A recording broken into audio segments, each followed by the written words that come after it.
Bahagyang lumuwag ang pagiging kalmado sa mukha ni Jijin. Bahagyang nanginig ang ekspresyon ng mga kasama sa maliit na pangkat ng kalbong lalaki, tumingin sila sa paligid. Nakaramdam sila ng tila hindi maipaliwanag na panganib na mabilis na papalapit at malapit na. Naramdaman ni Jijin na may mali at sumigaw, ikaw ano ka ba talaga? Bakit ngayon niyo pa piniling galitin ako? Malinaw naman na susuko na sana ako. Pagkatapos sabihin ni Lu Sheng ang huling pangungusap, bigla niyang ibinaba ang daliring nakadiin sa kanyang noo. Bumuntong hininga siya. Ang pagkayamot at pagkainip sa kanyang mukha ay ganap na naglaho na parang alon, napalitan muli ng kalmadong anyo. Ang bigat na bumabalot sa hangin ay kasabay na nawala, na tila ba ang lahat ng nangyari kanina ay isang ilusyon lamang. Sa sandaling ito, ang takot at pagkabalisa sa puso ng mga naroroon ay lalo pang tumindi. Hindi nila alam kung bakit, ngunit biglang sumagi sa kanilang isipan ang kasabihang iang katahimikan bago ang bagyo. Kalimutan niyo na, tiningnan ni Lu Sheng ang mga tao sa harapan niya, ang mga mata ay napakakalmado, at sinabing, kung talagang gusto niyong mamatay, pagbibigyan ko kayo. Sa sumunod na segundo, boom!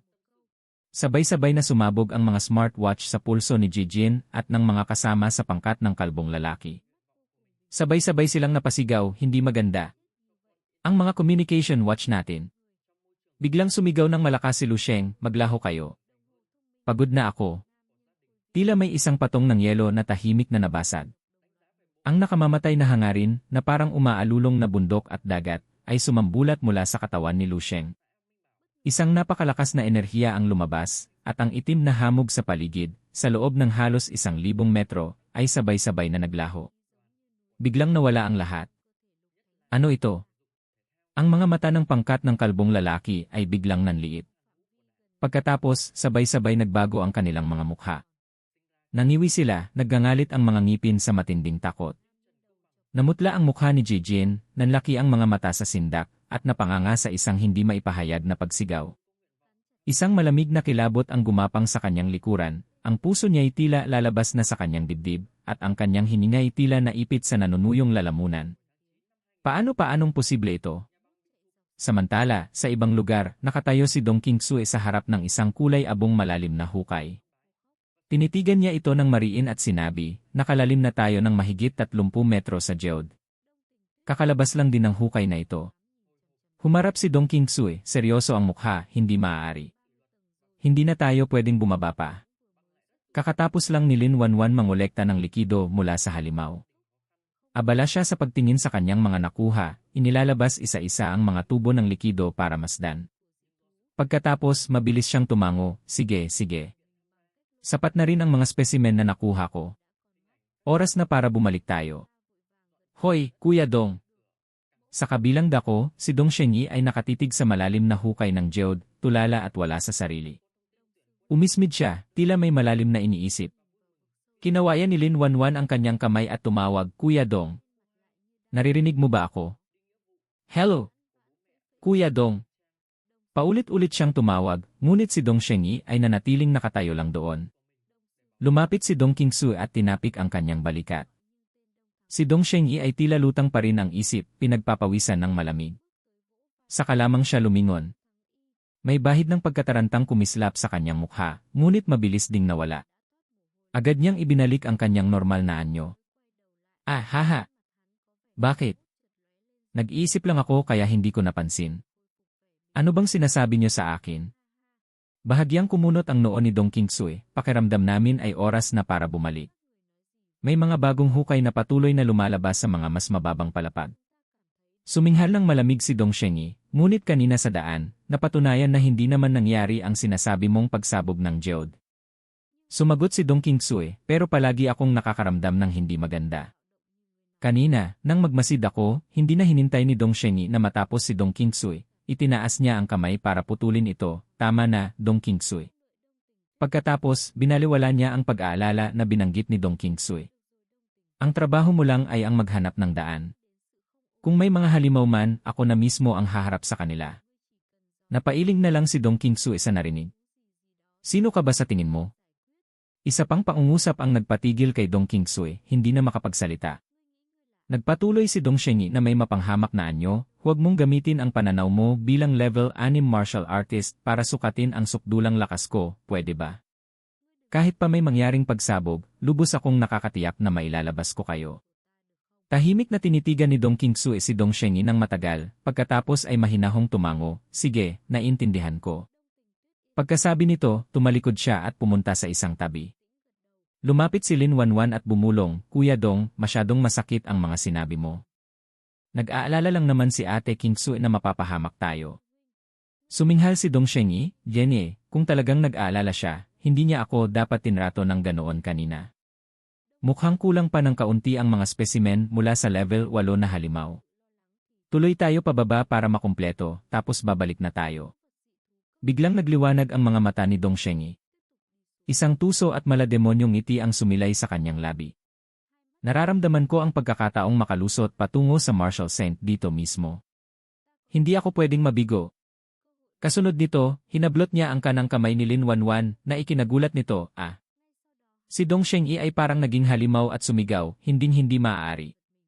Si Lin Wanwan ay natigilan, nanlaki ang mga mata sa sindak, naningilid ang mga luha, ang maliit niyang mukha ay namutla, walang bahid ng dugo. Kuya! Kuya Dong Ing! Binuka ni Lin Wanwan ang kanyang bibig, may gusto pa sanang sabihin, ngunit nakapasok na si Dong Shenyi sa patong ng itim na hamog. Pagkaraan ng ilang sandali, nang makitang tahimik pa rin si Dong Qingsu, hindi na nakatiis si Lin Wanwan at lumingon para pagaanin ang loob nito. Ate Qingsu, huwag ka nang magalit kay Kuya Dong. Siguradong hindi niya yon sinasadya. Umiling si Dong Qingsu, hindi ako galit. Magkapatid kami mula pagkabata. Paanong didibdibin ko ang ganitong bagay? Kaya lang pakiramdam ko Biglang nag-alinlangan si Dong Qingsu, tinitigan ang papalayong anyo ni Dong Shenyi, pinaningkitan ang mga mata at nagtanong, Wanwan, nararamdaman mo ba? Labis na nagulat si Lin Wanwan, nararamdaman ang ano? Prangkang sinabi ni Dong Qingsu, si Dong Shenyi ngayon, nagbibigay ng kakaibang pakiramdam, medyo malademonyo. Idinikit ni Dong Qingsu ang hintuturo sa gitna ng kanyang noo. Ang kanyang lakas ng isip ay naging parang hindi nakikitang alon na mabilis na kumalat. Halimbawa, noong kakapasok pa lang natin sa Geode, hindi lumalayo si Dong Shenyi sa atin ng higit sa 5 metro. Lalo na ngayon na nasa ika-34 na palapag na tayo ng Geode, na 10 beses na mas mapanganib kaysa noong simula. Pero ngayon, malayo na ang agwat niya sa atin, at tila hindi man lang niya napapansin na hindi tayo sumusunod. Huminga ng malalim si Dong Qingsu, bahagyang kumislap ang kanyang magagandang mata habang nakatingin sa madilim na daan sa harapan. Medyo seryoso ang kanyang tono ng sabihin, kaya, hula ko, si Dong Shenyi mukhang gusto niyang mag-isang bumaba sa pinakamalalim na bahagi ng Geode. Bumalik tayo sa eksena ni Lu Sheng. Nanliit ang mga mata ni Jijin nang kumilos ang anyo ni Lu Sheng. Sinubukan niyang pigilan ito, ngunit kakatataas pa lang niya ng kamay, malapit na ang palad ni Lu Sheng sa kanya. Ang palad na ito ay sumulong, pinupunit ang Grandmaster Force Field na nakapalibot kay Jijin na parang papel lamang. Ang binata, hawak ang Crimson Star Dragon Pattern Spear sa isang kamay, sinunggaban ng kabilang kamay ang leg ni Jijin, halos hindi na ito makahinga, walang tigil ang pagtulo ng laway. Napakalakas ng enerhiya ni Lu Sheng. Pagkatapos, nakita na lamang na kumuyom ang palad ni Jijin. Boom! Isang malakas na pagsabog ang umalingaw-ngaw. Sabay na naglaho ang dalawang anyo. Pagkatapos, mula sa pader na bato sa tabi ay umalingaw-ngaw ang isa pang malakas na pagsabog. Nanigas ang mga kasama sa pangkat ng kalbong lalaki at lumingon. Nakita nila si Jijin na nakalupasay sa lupa, walang kagalaw-galaw. Basag ang mga bato sa paligid. Labis na nasindak ang lahat. Ito si Jijin, ang walang kapantay na pangalawa sa ranggo sa military region, ngunit ngayon ay binugbog ng walang kalaban-laban ng misteryosong binatang hindi kilala ang pangalan, hindi alam kung buhay pa o patay. Ang eksenang ito ay nagpanginig sa kalbong lalaki, sunod-sunod ang paghigop niya ng malamig na hangin. Isang malakas na kuryente ang tila umakyat mula sa kanyang balakang patungo sa itaas, nagpamanhid sa kanyang anit. Diyos ko! Kapag kumalat ito, tiyak na ianigin ito ang buong Eastern Military Region. Bigla, lumapit si Lu Sheng na may matalim at malamig na mga mata at tumawag. Ang kalbong lalaki ay natakot ng husto na halos maihina sa salawal, walang tigil siyang yumuko, Ginoo. Ginoo! Kumalma po kayo. Pwede naman pong pag-usapan. Huwag niyo po kaming patayin. Nagkamali po kami, Ginoo. Nagkamali po kami. Sa ilalim ng paa ng kalbong lalaki, may namumuong likido. Totoong naihi na nga siya. Naisip niya, tapos na. Sinira niya ang mga communication bracelet.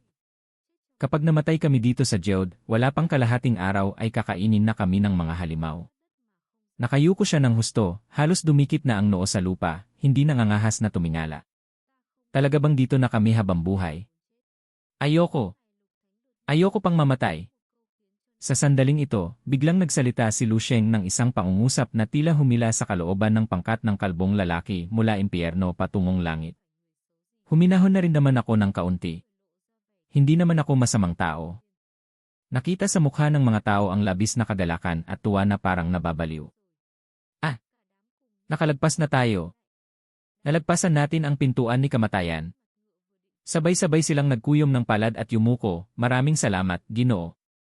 Ang lalaking mukhang kabayo ay akmang lalapit para magpasalamat pa nang makaramdam siya ng hangin na dumaan sa kanyang mukha, kasunod ang biglaang matinding sakit. Kasunod nito, mula sa likuran niya ay narinig ang ilang paiba-ibang haba ng mga sigaw ng matinding sakit. Napasigaw siya sa gulat, ha? Pagkatapos, nahulog ang isang gilid ng kanyang tainga.